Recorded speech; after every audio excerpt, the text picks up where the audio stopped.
Hello, Namaste. This is Manglishu Toju.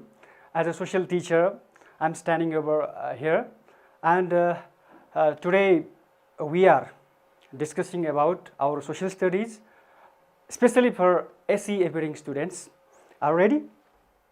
Yes. If you are ready, I'm also ready. I have heard that in previous class you might have learned about specification grid.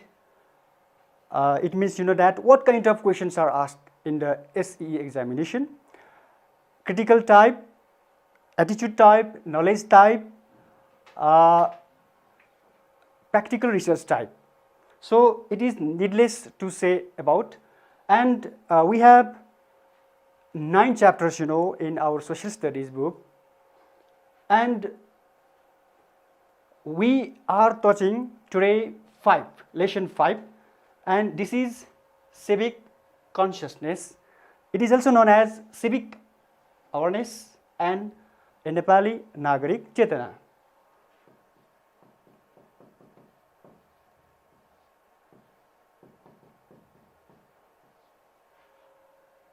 Do you know what do you mean by Nagarik Chetana or the civic consciousness? Being aware of our political affairs, administrative bodies, state structures, constitutional bodies, subject of national concerns are said to be civic consciousness. And as you know that we have 9 lessons. Actually, not 9 lessons, we have 11 lessons in this unit, civic consciousness, and today we are touching only 3 lessons, namely legislative lesson 1, executive lesson 2, judiciary lesson 3, क्रमशः व्यवस्थापिका, कार्यपालिका र न्यायपालिका हामी भन्दछौँ। अब यसबारे बुझ्नको लागि यहीसँग सम्बन्धित now we are watching a small video clip.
Yes, indeed.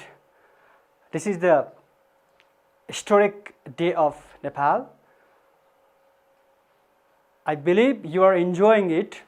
It is because it is related to our judiciary, executive and legislature. And you know, when was this constitution promulgated in Nepal? Because in video we could not find exact date. Definitely you are right. On Ashoz 3, 2072, this constitution was promulgated in grand ceremony. And you know, in this video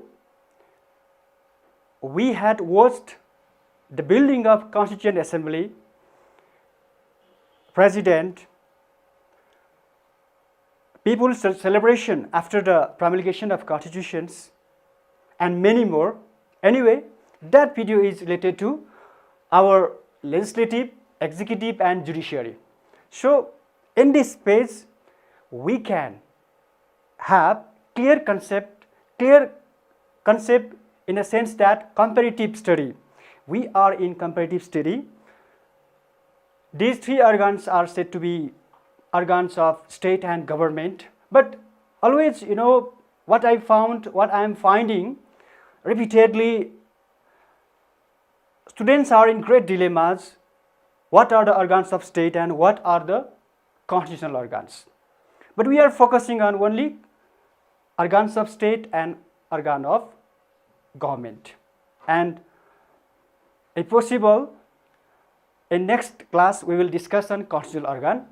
So back to this page, first one is legislature. This is legislature is also known as legislative, executive and judiciary. As I said before, you know, Vyavasthapika, Karyapalika and Nyayapalika. If you know such comparison, then we can move ahead in terms of other relations. If you don't understand, it is very difficult to understand history relation as well. I'm talking about Unit 7 as well. Parliament, it is also known as Parliament, guardian of national treasury. It means Rajyako Dhukutiko Saranchak. It means legislature, you know, legislature without consent of legislature, executive, you know, executive cannot spend a single paisa. It means it needs consent. Council of Minister, it is also known as Council of Minister, Mantri Parishad, Judiciary, judiciary means Nyayapalika or Kanunko Saranchak in Nepali. I think you are thinking about number 3 rather than 1, because number 3 means definition, you know. So number 3, for now I'm touching number 3. It is law making body. कानुनको आधारमा हामी यो तीनवटा अङ्गलाई हामी परिभाषित गर्न सक्छौं. कानुन बनाउने अङ्ग law making body, law implementing body, it means कानुनको कार्यान्वयन गर्ने, पालना गराउने, law defining body, it means कानुनको व्याख्या गर्ने. And back to number 2, House of Representative and National Assembly. It means legislature भन्ने बित्तिकै हामीले प्रतिनिधि सभा र राष्ट्रिय सभालाई हामी बुझ्दछौं र यसलाई क्याबिनेट, मन्त्री परिषद, law protecting body, कानुनको संरक्षण गर्ने, protection of fundamental rights. It means protection of fundamental right means मौलिक अधिकारको संरक्षण गर्ने. Do you know how many fundamental rights are there in our present Constitution of Nepal? Any guess? 31. Yes, you are right. You are so brilliant, I know.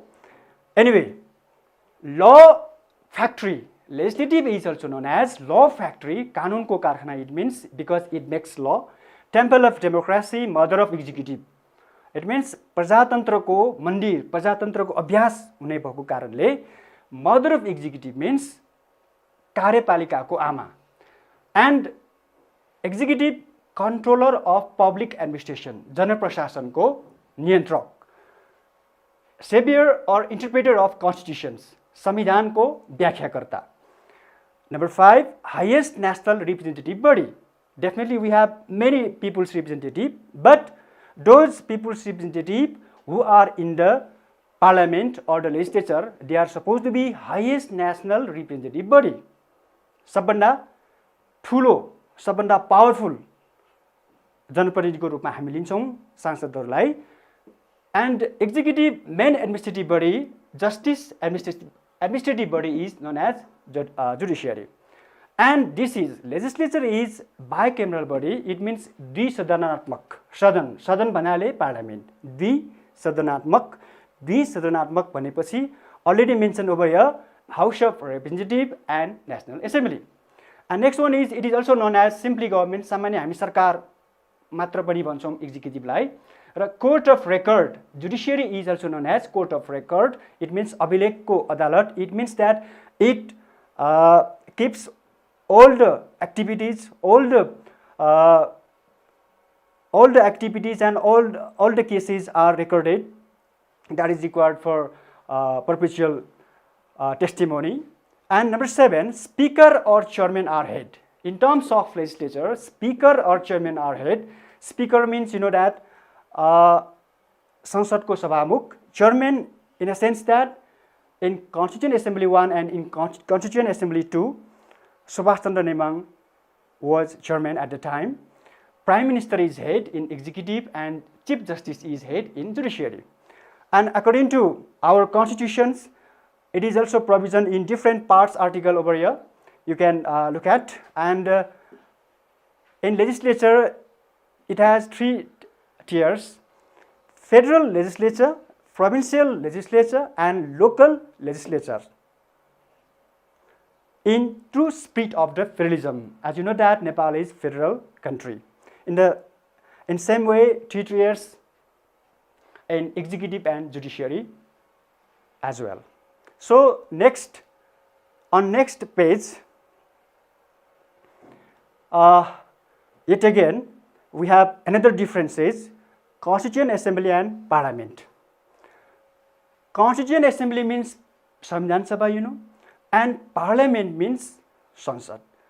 So specific features only we are highlighting over here.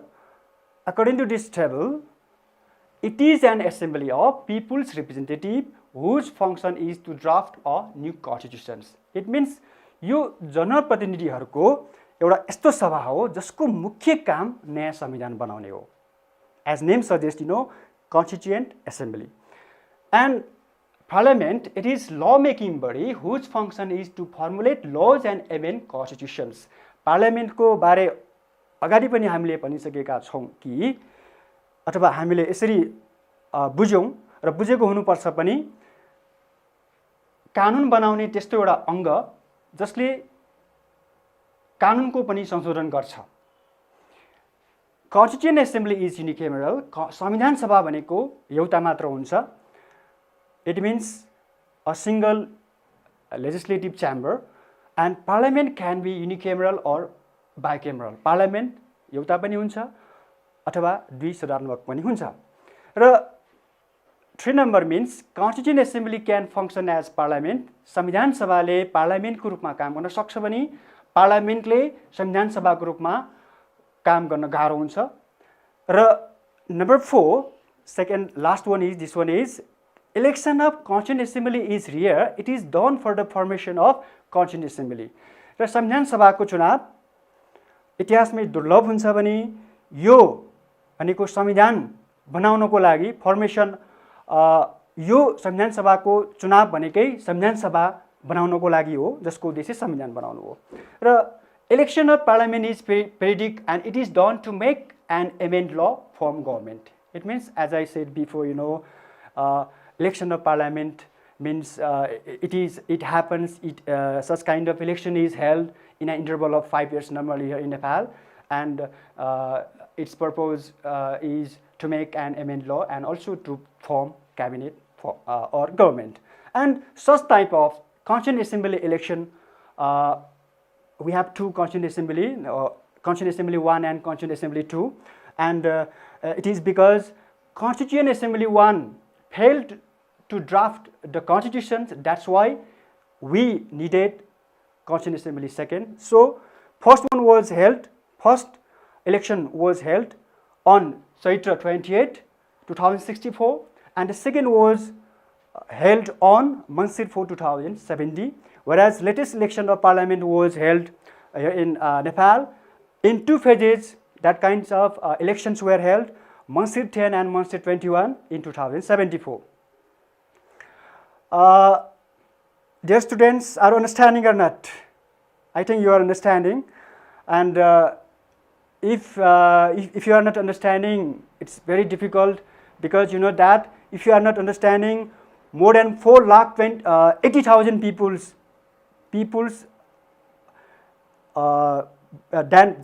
I must say students, 4,80,000 विद्यार्थीहरू जो एसीमा AC तयारीको अवस्थामा बसिरहेका छन्, ती विद्यार्थीले नबुझ्नु भनेको यो राष्ट्रको लागि घाटा हो। त्यसकारण हामीले बुझ्नै पर्छ र अब यसरी नै हामी we are heading for next page, and next page is differences and similarities between federal and provincial legislatures, and you may have some questions, and what kind of class is this one? Only differences. It is because you know that if we know differences between two terms, two questions, two topics, then definitely we will have clear concept. For example, you know, federal legislature and the provincial legislature, and federal, if you know federal legislature, then it will be hard to know provincial legislature. So in one page or on one page we can have both knowledge. So I'm presenting over here, and also I must say today we are taking class of social studies, especially I'm taking exam oriented class, because what I'm showing over here is very difficult to find our books, because traditional questions are also, you are aware of traditional questions, and I'm providing new questions and new notes as well. So back to this table. First one is federal legislature is bicameral and it is unicameral. Provincial legislature, it means federal legislature means Sangye Vyavasthapika, provincial legislature means Pradesh Vyavasthapika, it is also known as state assembly. 334 members, you know that, 275 in lower house means Pratinithi Sabha or House of Representative, and 59 National Assembly or the upper house. And whereas number of members in each province is different, you know, how many members are elected in the provincial assembly tree, you know? Provincial assembly tree means Bagmati, 110, you are right. In the same way, in province number 6, it means Karnali. How many members? You know, 40, yes. It means members in each province, we have 7 provinces, you know, members in each province are different. And number 3, there is only one federal legislature, parliament in Nepal. एउटा देशमा एउटा मात्र संघीय व्यवस्थापिका हुन्छ भनेपछि हामीसित 7 वटा प्रान्त छ भने 7 वटा प्रदेश सभा हुने भइहाल्यो. Number 3. And number 4, the president shall summon a meeting session of the federal parliament within 30 days of the declaration of final result of parliamentary election. It means संसदीय चुनावको परिणामको 30 दिनभित्र राष्ट्रपतिले संघीय व्यवस्थापिकामा अधिवेशनको लागि आह्वान गर्न सक्छ, डाक्न सक्छ भने यतापटि प्रदेश प्रमुखले 20 दिनभित्र मात्र. यसमा के फरक छ? यतापटि राष्ट्रपतिले संसदको आह्वान गर्ने भयो, यता प्रोभिन्सियलमा चिफ अफ स्टेट अथवा प्रदेश प्रमुखले 20 दिनभित्र संसदको आह्वान गर्नेछ र चुनावको परिणामको 20 दिनपछि भनिरहँदाखेरि अर्को पेजमा पनि हामी जानुपर्छ जस्तो लाग्छ, I think. So in terms of similarities, 60% members are elected from FPTP, first past the post, and 40% members are elected from proportional electoral system. You know that we had used new kind of electoral system, and the term of the both federal legislative and provincial legislative is 5 years. Term means Padabadi. Both federal and provincial legislative are law-making body, and last one is the members of both assembly shall not later than 15 days of the date of holding of the first meeting of both assembly elect a speaker and deputy speaker among themselves. It means 15 दिन भनेपछि 15 दिन भित्र सभामुख र उपसभामुख ती सभासदहरू बीचबाट नै चयन हुनुपर्छ, निर्वाचित हुनुपर्छ भनेर हामी यसरी बुझ्न सक्छौं. And after this, and the next page is also coming through here. And this is federal executive and state executive. So first point is there is president in Nepal. You know that सङ्घीय कार्यपालिकामा राष्ट्रपति हुन्छ, तर भाइ बहिनीले यहाँ के बुझ्नुपर्छ भन्दाखेरि राष्ट्रपति नाम मात्रको हुन्छ र जसलाई हामी टिटुलर र नोमिनल पनि भन्छौं. हामी नेपालको कन्टेक्स्टमा कुरा गर्दैछौं. Whereas state executive, in state executive, you know, there is a chief of state in each state. It means we have 7 chief of state. You know, who is the current chief of state in province number 1? Any guess? Yes, you are right. Somnath Adhikari. And province number 3, Bagmati? Vishnu Prasad what? Your surname is incorrect, okay? Vishnu Prasad what? Prasad. In the same way, 3, 4, 5, 6, 7, we must know. And number 2, all federal executive function of Nepal are performed in the name of government of Nepal. It means जति पनि सङ्घीय व्यवस्थापिकाको काम हुन्छ सबै नेपाल सरकारको नामबाट हुन्छ. यसरी नै यतापट्टि प्रदेश सरकारको नामबाट काम हुन्छ. भने नम्बर 3 मा the president appoints the leader of parliamentary party that commands majority in the House of Representatives as the prime minister, and the council of ministers is constituted under his or her chairmanship.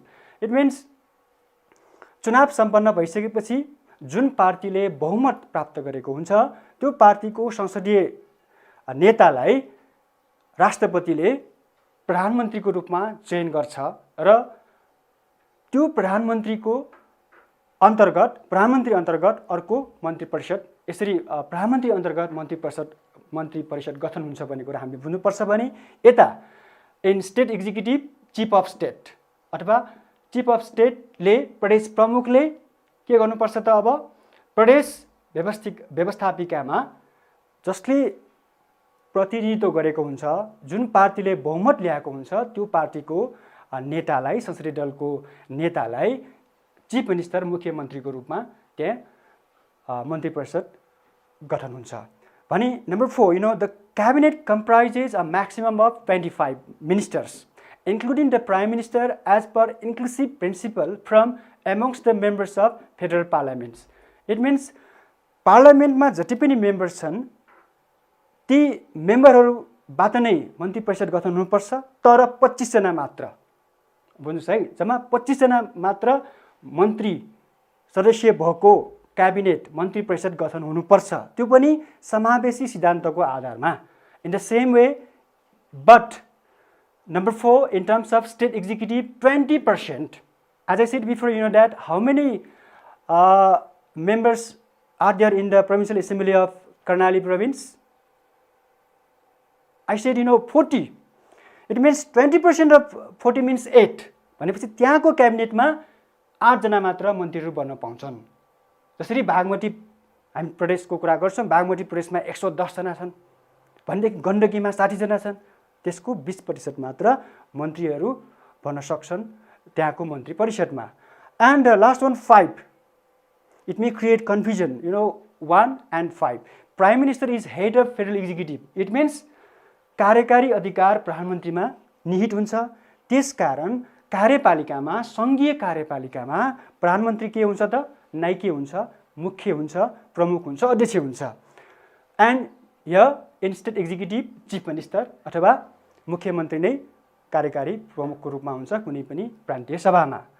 And in the same way, similarities like before, the term of both executive and state executive is 5 years. Both of them are law implementing and main administrative body, and ministers of both of them should be from their respective parliaments.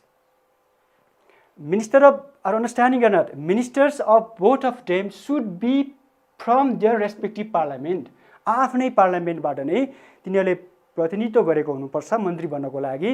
And the last one is both members of federal executive and the state executive are responsible for their work to their respective head of the executive. भनेपछि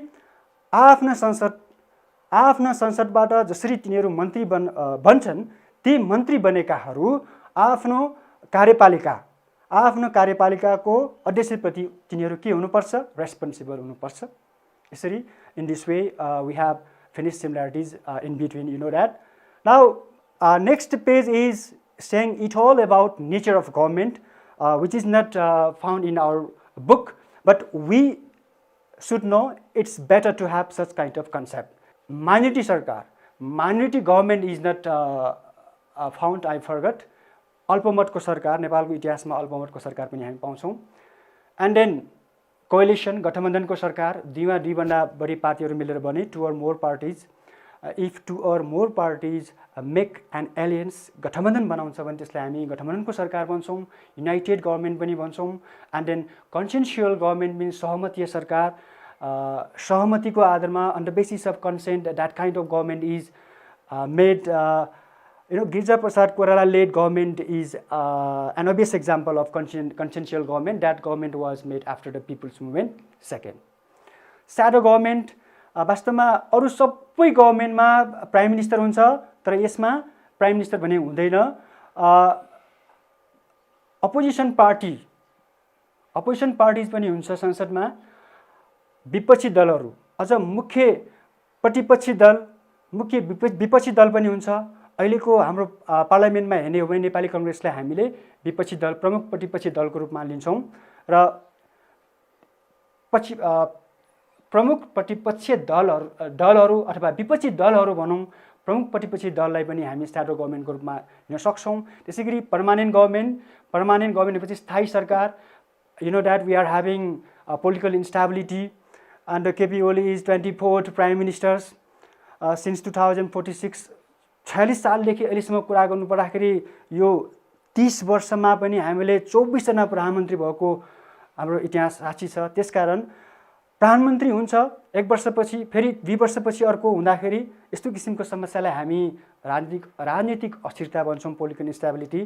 तर सरकारी कर्मचारी र निजामती कर्मचारीहरू जहाँको त्यही हुने भएको कारणले गर्दा हामी के भन्छौँ, they are suppose to be permanent government. And interim government, interim means interim, that is made for temporary purpose. Interim government was also made after the People's Movement first and People's Movement second, and also after People's Revolution 2007. All party government, Nepali सर्वदलीय सरकार पनि भन्छौँ, सबै दल सम्मिलित भएको। And caretaker government means if a prime minister resigns from his or her post and त्यस्तो अवस्थामा तुरन्तै अर्को प्राइम मिनिस्टर बन्न सक्दैन। त्यसकारण अर्को प्राइम मिनिस्टर, अर्को प्रधानमन्त्री नआउन्जेलसम्म प्राइम मिनिस्टरले काम गरिरहेको हुन्छ भने त्यसलाई हामी केयरटेकर गभर्मेन्टको रूपमा लिन सक्छौँ। And also we have next page we have what are the challenges of the present government. Contemporary question is very important in terms of social studies, you know that. So it means अहिलेको सरकारको चुनौतीहरू के हुन्, like this, what kind of works to be done by the present government, अहिलेको सरकारले के गर्न सक्छन्, के गर्नुपर्ने हो, and so on. Such type of questions are said to be contemporary questions. And for now, challenge of the present government, it is also related to function. The major challenges of the present government is to complete national pride projects. How many national pride projects in our book? 21. Yes, we have 21. So अहिलेको सरकारको प्राथमिकतामा यो राष्ट्रिय गौरवको आयोजनालाई हामीले complete गर्नु भनेर हामी भन्न सक्छौँ। त्यसैगरी संहिताको पालना अनि संविधानको पूर्ण पालना गर्ने, त्यसैगरी good governance and also control corruption, to provide respect to minorities and opposition party which is lacking at the moment, to bring prosperity in the nation is also one of the challenges, and to implement the 15th plan. You know that we are in the 15th plan, and the 15th plan was started from this fiscal year 2076 and 77, and to end the series of the scandal in cabinet, and you know that media are saying that present cabinet is full of scandal, धेरै काण्डले भरिएको छ भनेर media कर्मीहरूले भन्छन्, पत्र पत्रिकामा हामी पाउँछौँ।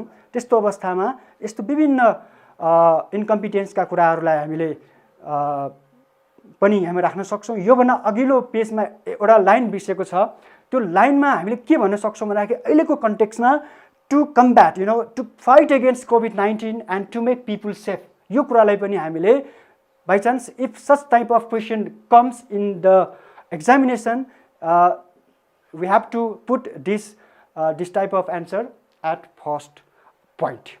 Okay, and next one is we are moving on judiciary, Nyayapalika, and Supreme Court and the High Court.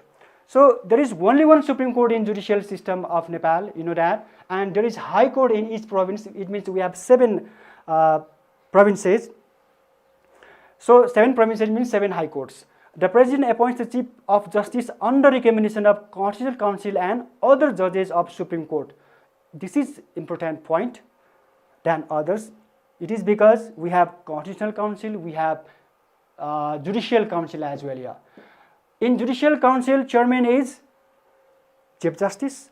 In Constitutional Council, Chairman is Prime Minister. So under recommendation of the Constitutional Council, President can appoint or appoints, Chief Justice and also other judges of the Supreme Court. And here in High Court, under recommendation of the Judicial Council, Chief Justice, the Chief Justice appoints the Chief Judges and other judges of the High Court. High Court ma उच्च अदालतमा प्रधान न्यायाधीशले मुख्य न्यायाधीशको रूपमा नियुक्त गर्न सक्छन्, त्यो पनि न्यायिक परिषदको सिफारिसमा. And number 3, it consists of maximum of 20 judges. 20 जना न्यायाधीशहरू हुन्छन् सुप्रिम कोर्टमा, सर्वोच्च अदालतमा पनि. यता कानुन संघीय कानुनले भने बमोजिम हुन्छ, यति संख्या भने हुँदैन, अथवा प्रान्त अनुसार. हुन त हामी प्रान्त भन्छौँ, प्रदेश भन्छौँ, क्यान्टोन भन्छौँ, प्रोभिन्स भन्छौँ, सबै उस्तै हुन्, नाम फरक, तर नेपालको हकमा क्यान्टोन शब्द प्रयोग हुँदैन. भन्न खोजेको सबै प्रदेशमा जजहरू फरक फरक हुन्छन्, फरक संख्यामा हुन्छन्. 4 number, chief justice gets retirement at the age of 65, 65 वर्षमा रिटायरमेन्ट हुन्छन्, and whereas 63 year in. And number 5 means Supreme Court is the highest court of Nepal, and this one is what? High courts are under Supreme Court. And also next, it is also very important, check and balance. And a clear concept is not given in our book. So I'm trying my best through this page. Power balance, principle of power balance. It means check and balance means principle of power balance. So before we touch, we should know system of separation of power. System of separation of power means Shakti Santulanko Siddhanta. It means the constitution makes allocation of executive, legislative and judicial powers. That kind of allocation is said to be system of separation of power in accordance with what? Political principle. In the same way, check and balance, they are also related. That's why I'm saying about the system of separation of power. And check and balance, शक्ति सन्तुलनको सिद्धान्त. अघि हामीले भन्यौं शक्ति पृथकीकरणको सिद्धान्त, पृथक पृथक सबै यो लेजिस्लेटिभ, एक्जिक्युटिभ, जुडिसियरीलाई फरक फरक अधिकार दिएको हुन्छ भनेर भन्यौं हामीले. अब यसमा फरक फरक अधिकार दिदा पनि they are related, and they can support, they can control, they can relation. So they are very, very powerful. They are very, very powerful and independent organs of government. They support and interfere एक अर्कामा हस्तक्षेप पनि गर्छन्. So such principle of support, control, relation among legislature, executive, judiciary is said to be check and balance system. And what we can prove in the following way or in this way, number 1 means legislature raises question on the work of executive. कार्यपालिकाको काममाथि व्यवस्थापिकाले प्रश्न चिन्ह खडा गर्न सक्छ. Number 2 ले के भन्छ, व्यवस्थापिकाले impeachment, महाअभियोग, यदि if chief justice commits any crime, then at a time At a time, legislature can remove Chief Justice, but at a time 2/3 majority is required. And impeachment means maha-abhiyog. You know, maha-abhiyog means, abhiyog means, you know, that accusation. It means charge, maha-abhiyog. And that is also highlighted here. An accusation that a person has committed against the state. In the same way, executive dissolves the legislature. व्यवस्थापिकाले लेजिस्लेचरलाई पनि के गर्न सक्छ, विघटन गर्न सक्छ। 2048 सालमा गिरिजा प्रसाद कोइरालाले संसद भङ्ग गरेको कुरा योसँग मिल्छ। इट मिन्स 1 र 2 ले के गर्छ, लेजिस्लेचरले एक्जिक्युटिभलाई, लेजिस्लेचरले जुडिसियरीलाई, अनि त्यसै गरी 3 र 4 एक्जिक्युटिभ र 5 र 6 जुडिसियरीको एक अर्कामा कसरी रिलेसन गर्छ, कसरी सपोर्ट गर्छ, कसरी इन्टरफेयर गर्छ भन्ने कुराहरू हामी पढ्न सक्छौँ। र in the same way number 4 ले के भन्न सक्छ रे, executive recommends the chief justice. एक्जिक्युटिभले चिफ जस्टिसलाई के गर्न सक्छ, रिकमेन्ड गर्न सक्छ। अगाडि हामीले पढिसक्यौँ है, कन्स्टिट्युसनल र जुडिसियल काउन्सिलको सिफारिसमा, समन्वयमा।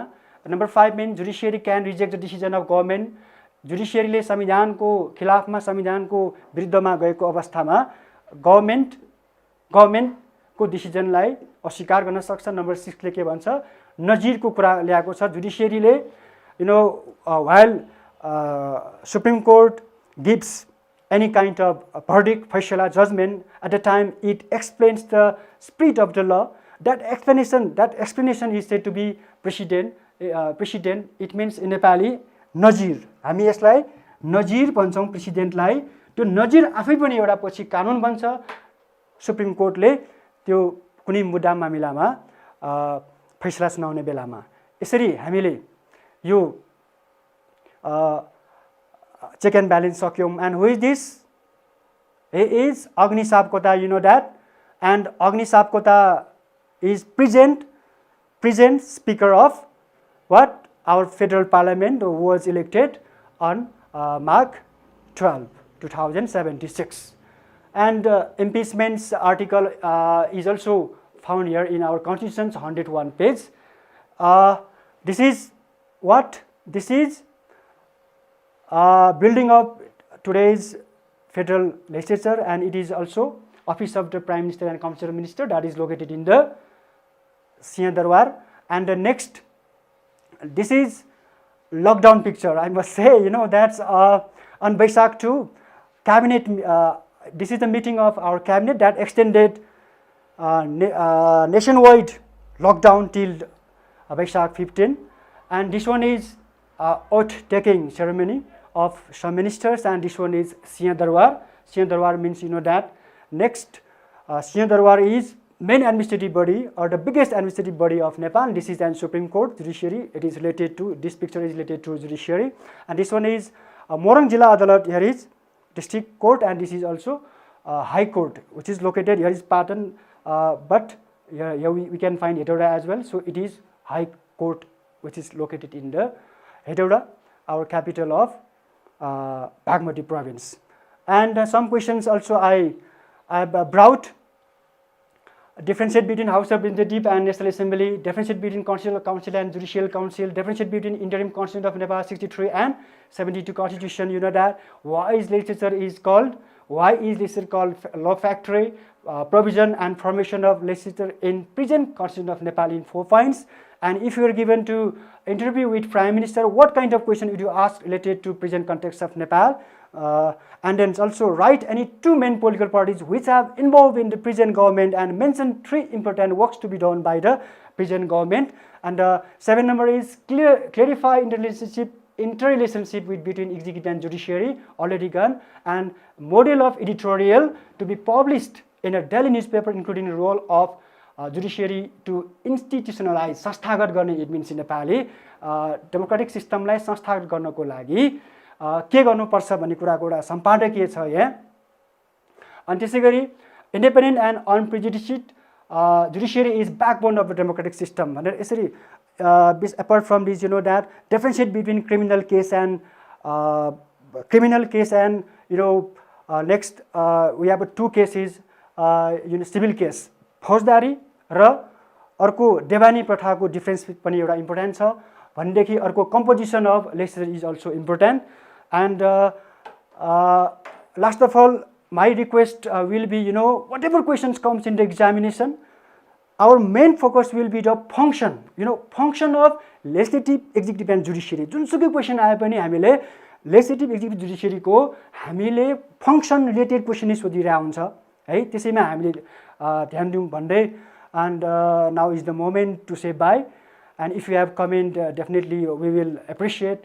So constructive suggestions are expected as well, and thank you so much.